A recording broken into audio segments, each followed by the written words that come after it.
Stellt euch einen Gott vor, der sein Auge opferte, um Weisheit zu erlangen, und dessen Raben die Welt beobachten. Doch wer war Odin wirklich? War er nur ein Krieger, ein Magier oder ein Herrscher, der Geheimnisse hütete, die selbst die Götter erschüttern könnten? Heute enthüllen wir die verborgenen Facetten des weisen Gottes der germanischen Mythologie, von seinen blutigen Opfern bis zu seinen mysteriösen Reisen. Dies ist keine gewöhnliche Geschichte, sie wird eure Vorstellung von Macht und Wissen auf den Kopf stellen. Bleibt dran, denn die Wahrheit liegt in den Schatten der alten Wälder. Odin, der höchste Gott der germanischen Stämme, hat seine Wurzeln in den nebligen Wäldern Nordeuropas. Seine frühesten Erwähnungen finden sich in den Runeninschriften des 3. Jahrhunderts, wo er als Wotan verehrt wurde. Man glaubt, dass er ein Gott der Krieger war, doch seine Weisheit machte ihn einzigartig. Seine Familie, die Asen, regierte über Asgard, doch Odins Macht kam nicht nur von seinem Thron, sie kam von seinen Opfern. Was trieb diesen Gott dazu, so viel zu geben, um Wissen zu erlangen? Das bekannteste Opfer Odins war sein Auge. Legenden sagen, er gab es dem Riesen Mimir, um aus der Quelle der Weisheit zu trinken. Doch warum war dieses Opfer notwendig? Manche Historiker sehen darin ein Symbol für die Balance zwischen Wissen und Blindheit, ein Gott, der mehr sah, indem er weniger sah. Sein einziges Auge wurde zum Zeichen seiner Tiefe. War es ein Akt der Verzweiflung oder ein kalkulierter Plan? Die Antwort liegt in den alten Schriften verborgen. Odins treue Begleiter waren seine Raben, Hugin und Munin, die Gedanken und Erinnerung verkörpern. Jeden Tag flogen sie aus, um die Welt zu beobachten, und kehrten mit Wissen zurück. Diese Raben machten Odin zum allwissenden Gott, doch sie trugen auch eine düstere Botschaft, die Last des Wissens. Manche sagen, ihre Flügel waren ein Spiegel seiner inneren Kämpfe. Was sahen diese Raben, das Odin so veränderte, und warum hielt er sie so nahe? Odin ist untrennbar mit Yggdrasil verbunden, dem Weltenbaum, der die 9 Welten zusammenhält. Er hängte sich 9 Tage und Nächte an diesen Baum, durchbohrt von seinem Speer, um die Geheimnisse der Runen zu erlangen. Dieser Akt der Selbstaufopferung zeigt seine Entschlossenheit, doch auch seine Verletzlichkeit. War Yggdrasil ein Ort der Prüfung oder ein Portal zu einer tieferen Wahrheit? Die Runen, die er gewann, wurden zum Fundament seiner Macht. Odin war nicht nur ein Gott des Krieges, sondern auch ein Schamane. Er beherrschte Seidr, eine Magie, die mit dem Schicksal und dem Jenseits verbunden war.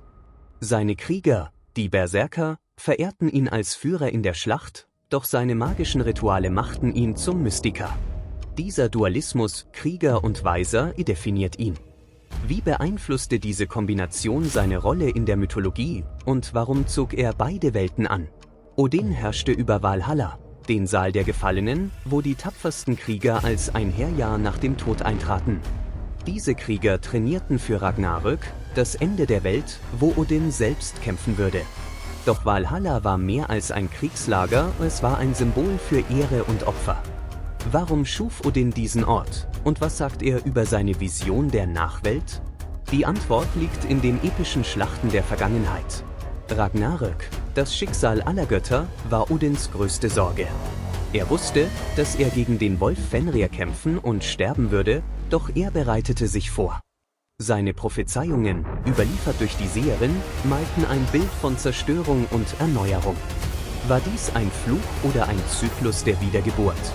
Odins Akzeptanz seines Endes zeigt eine Weisheit, die über den Tod hinausgeht. Was lernen wir aus diesem unvermeidlichen Schicksal? Odins Einfluss reicht bis in die moderne Zeit. In Skandinavien finden sich Runensteine, die seine Macht ehren, während mittelalterliche Dichter seine Taten besangen. Selbst heute inspirieren seine Geschichten Filme und Spiele.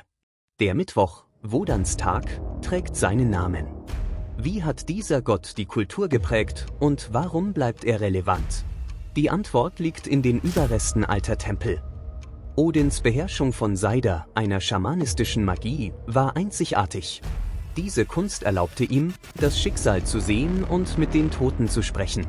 Frauen praktizierten Seidr oft, doch Odins Teilnahme brach mit Geschlechterrollen. War dies ein Zeichen seiner Offenheit oder ein Beweis seiner Verzweiflung nach Wissen? Die Rituale, die er durchführte, offenbaren eine tiefere Verbindung zur spirituellen Welt. Die Runen, die Odin von Yggdrasil erlangte, wurden zu mächtigen Symbolen. Jede Rune trug eine Bedeutung, von Schutz bis zu Krieg. Krieger ritzten sie in ihre Schilde und Seher nutzten sie für Prophezeiungen. Odins Beherrschung dieser Zeichen machte ihn zum Meister der Magie. Wie beeinflussten diese Runen seine Macht und warum wurden sie so verehrt?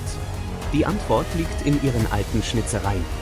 Odins Frau Frigg, die Göttin der Ehe und des Schicksals, spielte eine Schlüsselrolle in seinem Leben. Manche sagen, sie wusste von Ragnarök, sprach es aber nicht aus, um Odin zu schützen. Ihre Beziehung war komplex, Liebe und Rivalität vermischten sich. War Frigg seine Stütze oder ein Hindernis? Diese Dynamik zeigt eine menschliche Seite des Gottes, die selten gesehen wird.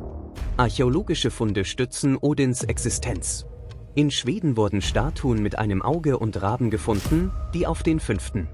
Jahrhundert datiert sind. Runensteine in Dänemark tragen seine Symbole. Diese Artefakte zeigen, wie tief seine Verehrung war. Waren diese Gegenstände echte Relikte oder kulturelle Interpretationen? Die Ausgrabungen öffnen ein Fenster zu seiner vergangenen Macht.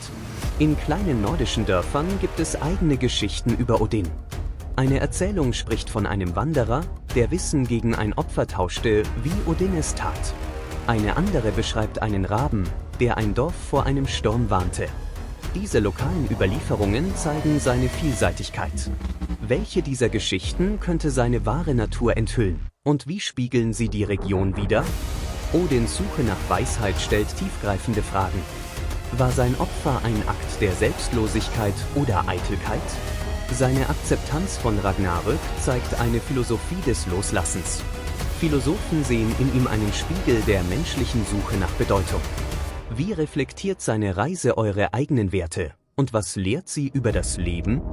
Odin inspiriert heute noch Künstler, Schriftsteller und Musiker. Filme wie Thor adaptieren seine Geschichten, während Spiele seine Macht feiern. Seine Symbolik Opfer, Weisheit, Mut spricht zu modernen Themen wie Selbstentwicklung. Wie könnte Odin in der digitalen Ära dargestellt werden und welche Lektionen bietet er der heutigen Welt?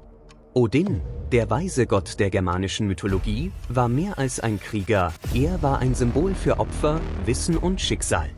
Von Yggdrasil bis Ragnarök, seine Reise fasziniert uns noch heute. Welcher Aspekt seines Lebens hat euch am meisten beeindruckt? Teilt es in den Kommentaren. Nächstes Mal tauchen wir in eine weitere geheimnisvolle Ecke der germanischen Mythologie ein. Erwartet eine unerwartete Wendung. Abonniert den Kanal, aktiviert die Glocke und bleibt mit Stimmen der Mythen verbunden.